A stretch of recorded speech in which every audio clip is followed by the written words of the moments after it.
Fortnite is a game that has reached heights that no other game has managed to, but at the same time, it has also fumbled numerous opportunities in a way that genuinely hurts my soul. Do you remember when Peter Griffin was added to the game? Everyone was confused as to why we had to get this muscular version of Peter instead of his original design. It was a great skin and all, but why couldn't we get the original Peter? Some people said that Peter had to be muscular because if he wasn't, he would have had too large of a hitbox, while Seth MacFarlane said that he heard Peter's actual body would have been too much for the budget. And I could have lived with either of those explanations. They would have been fair enough, if it wasn't for the fact that the giant chicken from the same show was added the same season with an arguably bigger hitbox than Peter could have ever had. You see, the thing about Fortnite's development direction is that it is constantly sabotaged by poor judgment and out-of-touch decisions. Have you ever seen someone who's so rich that they don't even know what to do with their money? Like a billionaire who outbids everyone on a Mercedes-Benz 300 SLR Uhlenhaut, only to cover it in a Galaxy wrap. I have never seen a more clueless yet egotistical corporation like that of Epic Games, a company which I can honestly describe as arrogant, because the people who lead this company's decisions always believe they know what's best for their games, even when they are clearly fumbling the easiest of decisions. Alright guys, I know you love the OG season, so we're gonna bring it back. Woo! Except the map is gonna be like weird and not OG, huh? And it's gonna be like Warzone Rebirth this time. What? Why couldn't you just leave it unchanged? I don't know how to do that. This is a development team with leadership in charge that has never heard the phrase, if it ain't broke, don't fix it. Sprinting used to feel smooth. Now it's an over-engineered slog. Skins used to have rarities. Now they don't. No studio makes me as angry as Epic Games. And I don't care if it's just me. I will despise them until the globe burns. Scorched earth. Now you might be thinking, this YouTuber is such a negative Nancy. Total negative Nancy. Why do you hate Epic Games so much? Yeah, why do you hate Epic Games so much? Because they take good opportunities and ruin them. Case in point, these three.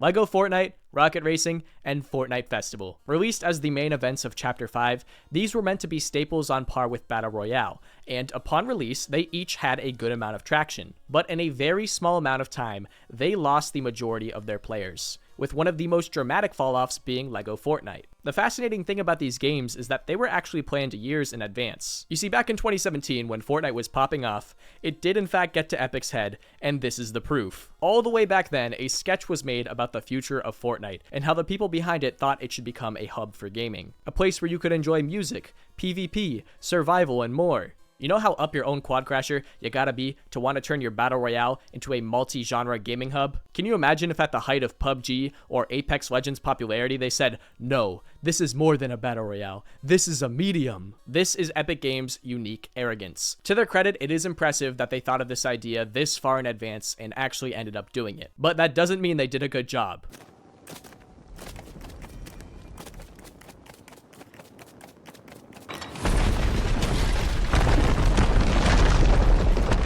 For something that was so long in the making, these games were released in a rushed state. Probably because Epic wanted Chapter 5 to be a big spectacle, so they rushed these games out to meet the release deadline. But as you'll see in this video, releasing these games in a rushed state was a huge mistake, because it permanently hindered their momentum, and the amazing game hub paradise that would have been suffered as a result. LEGO Fortnite is no doubt the most infamous example. For those of you who don't know, this was essentially a Fortnite survival game with LEGO DNA, and I mean actual DNA baked into the animals. At first, there was a lot of hype for this game because it seemed to be brimming with exciting new mechanics. This was not just a gimmicky LEGO muck. There were Breath of the Wild physics, Dark Souls combat, advanced villagers, and even temperature that changed with biomes. However, even though there were a lot of bells and whistles, the game lacked depth and content to fill out those mechanics. And in less than a week, most players realized that there really wasn't that much to do. Sure, the world design was beautiful, but it also felt empty. The whole thing felt like a demo for Unreal Engine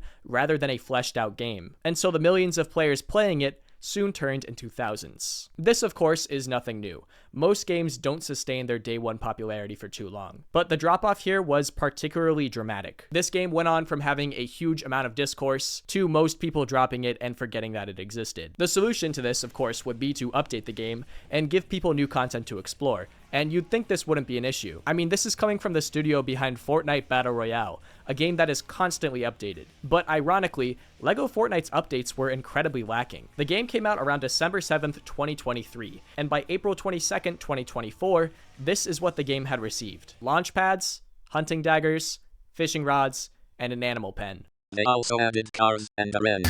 Believe it or not, none of this was enough to compel most people to come back. Fast forward to last month, and all that's been added since April was a Star Wars event and fast travel. Why does this feel like an indie game? Personally, the lack of content wasn't actually a big problem for me. I'm someone who digests games much slower than the average person. It takes me a long time to use all the content in most games I play because I tend to take things slower. Even though the player count was lower every time I hopped on the game myself, that didn't deter me from playing LEGO Fortnite, and I was perfectly content playing the game as it was. Little did I know, this naivete would lead to one of the biggest heartbreaks I may ever experience. You see, after getting hooked on the game for a couple of days, I decided I was going to build a massive project. I was inspired, convinced that even though the game was abandoned by most players, that just meant there was more room for me to shine. I was going to become the Etho of LEGO Fortnite, and the Grian of LEGO Fortnite.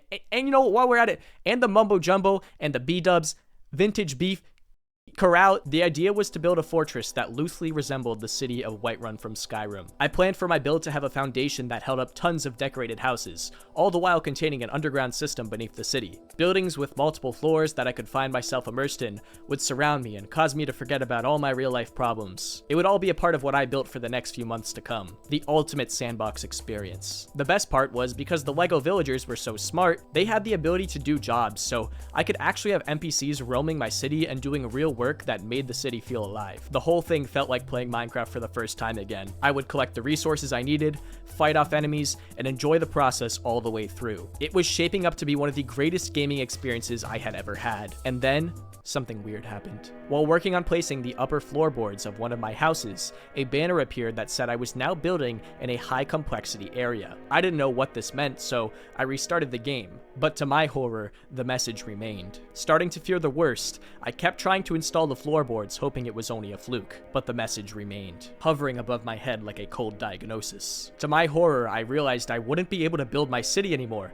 I had somehow already found the limit to what LEGO Fortnite could handle. I had placed too many blocks in too much of a complex way, and now the game wouldn't let me build anymore. Suddenly the dream, the life, and the wife that I had imagined working towards had dissolved right before my eyes. I was so deeply excited to build this project, but now there was nothing I could do. I tried to keep building, I tried to work around it, but the game wouldn't let me place any more of my bricks. I became like Dr. Freeze, with the City of Plastic run becoming my frozen bride. It's very feasible that at that moment a large deposit of dopamine was destroyed and replaced with a void of confusion. Why do you have to take everything that makes me happy?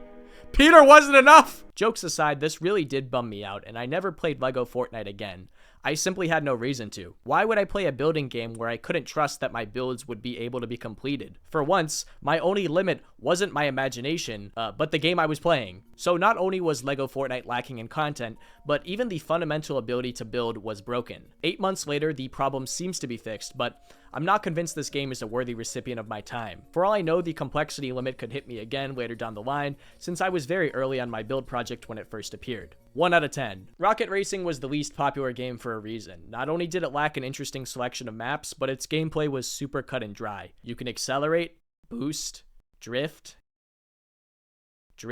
Sure, it plays great, the wall riding is slick and the driving is smooth, but this has to be one of the most uncreative games on Fortnite's platform. This game has less complexity than Only Up Fortnite, and at the moment probably less players too. This game feels like the equivalent of walking without the mental health benefits. It felt like CSGO surfing, but not as cool. It's a boring game, and that's coming from me, the guy who doesn't need a lot to be entertained. The only time I could bear to play this game was when I wanted to do something while listening to a podcast. And I don't think that's what the devs were going for. It's a bland game that barely has anything in it to make it complex. The skill ceiling feels so low you have to trench crawl to get through it. It's the most rudimentary racing game I'll probably ever play, almost like it was created just to fulfill a corporate checkbox. Hey guys, we own Rocket League now, and I don't want to end up like that guy from Smiling Friends, the chicken nugget guy, so let's put it to good use, alright? Let's make a racing game with this. Alright, are we gonna make the game interesting? The only good thing I will say about Rocket Racing is that out of the 3 games, it felt the least glitchy. Speaking of glitchy,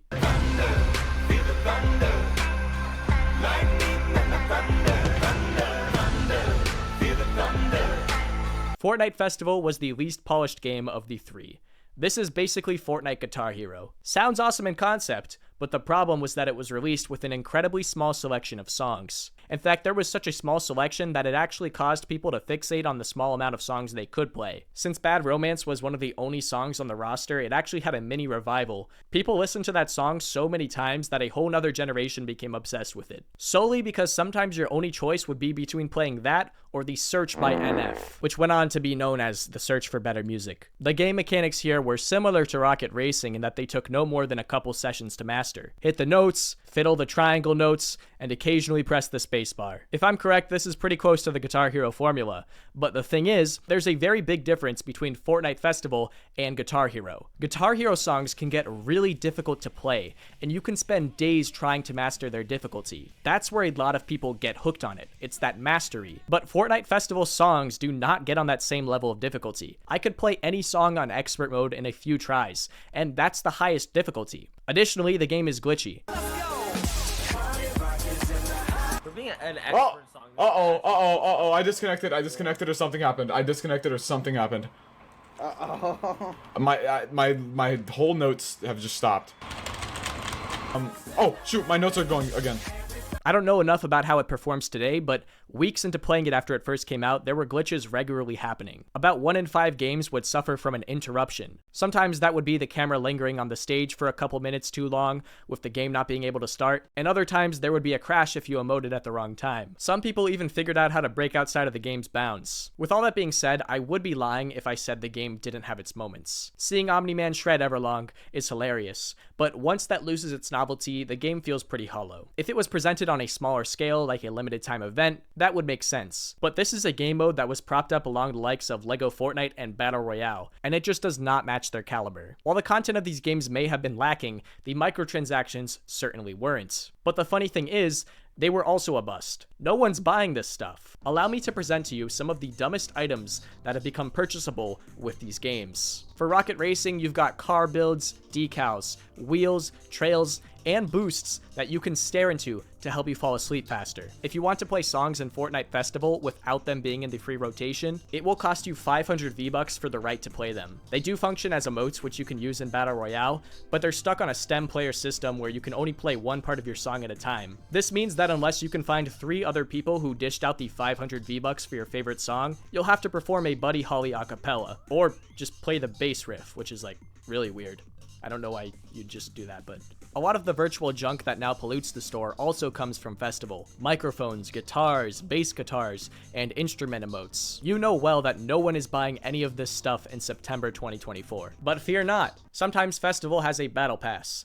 This is 1 page long, yet it costs 850 more V-Bucks than the regular battle pass. It's almost twice as expensive for 1 page.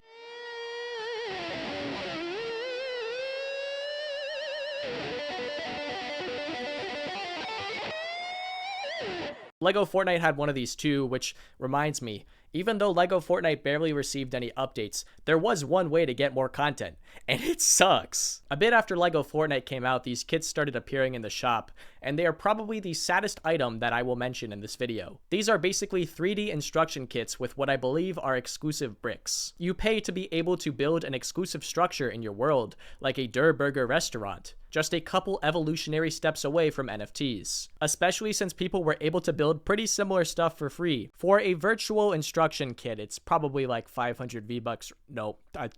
2,000 V-Bucks. Basically $20 for this ridiculous sell. You could buy a real LEGO kit with that money. That's the sad dystopian part. Just buy a real kit. It's insultingly close to the piece to price ratio of a real LEGO set for something that isn't real. We got people paying to build a virtual LEGO set before GTA 6. I am going to give credit where credit is due and applaud Epic for where they weren't greedy. Because the cool thing about LEGO mode, and another reason why it's such a shame it's not more supported, is that the skins and emotes you already own from Battle Royale can be used in LEGO form at no additional cost. Which to some of you might seem like the bare minimum, but I'm honestly surprised this happened. However, because LEGO Fortnite was more rushed than a Town Hall 11 with level 8 walls, many of the skins were still under construction on release. Dozens of them had to have placeholder skins that look like half-baked bootlegs, and countless emotes were also missing. This is obviously because the LEGO dev team clearly didn't have enough time to adapt them all. Do you notice how many problems a rushed release creates? All of these cosmetics have done an excellent job of cluttering the game's UI and filling up the shop with stuff that no one's going to buy. Because the locker section has to contain all of these miscellaneous cosmetics, it's way less intuitive than it used to be. And every time you look at a skin in the shop, there's a good chance you'll see a Lego version on the same skin stapled on to give it more value. And it just feels like a real and Bumblebee moment if you don't play Lego Fortnite anymore, because it crushed your dreams. I mean, think about it. The average player is only playing Battle Royale or community games and can't use these items. But now they're gonna have to see and sort through all of this junk on a regular basis. I feel bad for whoever works on Fortnite's shop, because having to include and manage all of these random items that have various values must be a headache. All for Rocket Racing to have Toontown level player counts. And the thing is, because they introduced all of these cosmetics that are tied to dying games, the baggage that Fortnite must now carry is going to be a continuous burden. Unless they want to hurt their reputation, they can't just stop supporting these games. But the player counts for the games are only going to continue to dwindle, because no matter what update you introduce to these games, the novelty is already gone and most players are never coming back. So Epic has to keep renewing licenses for old songs and purchasing new ones. They have to keep building metaverse real estate Lego sets no one's using, and they have to keep producing new guitars. It's just funny and sad how a giant like Epic Games is now stuck in this predicament because of their own poor judgment. So, what should they have done differently? Let these games bake for another year or two and introduce them one at a time. Instead of sending out unfinished games 3 at a time because you need to have a fireworks show every time 10 seasons have ended, take your time and don't rush something that's going to be a long-term investment. Nowadays, these games have improved and have been given more content. Not really Lego Fortnite, still kind of nothing going on there somehow. But because of how they were rushed at their launch, they permanently lost momentum that they're never going to get back. A wise man once said, "A delayed game is eventually good, but a rushed game is forever bad." Sure, these games have their audiences and they're not unplayable, but their potential was wasted. Based on my criticism, you might take me for someone who just wants to see Fortnite fail, because I'm a Minecraft-obsessed Redditor. But the reason why I get so critical about Fortnite is because I truly like the game, and when it does stuff right and goes in the right direction, it's always an awesome experience. I wanted these games to succeed. I poured time into Lego Fortnite because I saw the potential in it and wanted to work on it until it was unplayable for me. You know, Fortnite Festival, I actually purchased a total of 10 jam tracks to play with, which in total is an investment of 5,000 V-Bucks. You can tell I really wanted to have fun with these games. I wanted them to be good. But the ego behind this company just repeatedly ruins good potential. If these games had more time to be fleshed out, I guarantee they would have been at the same level of popularity that Battle Royale has and have been able to sustain it. But instead, they were unfortunately used as cheap gimmicks to hype up Chapter 5, and they are now destined to linger on the platform as niche side projects. A complete failure based on the amount of resources this company has. Let me know your thoughts in the comments below. I'm Lufa.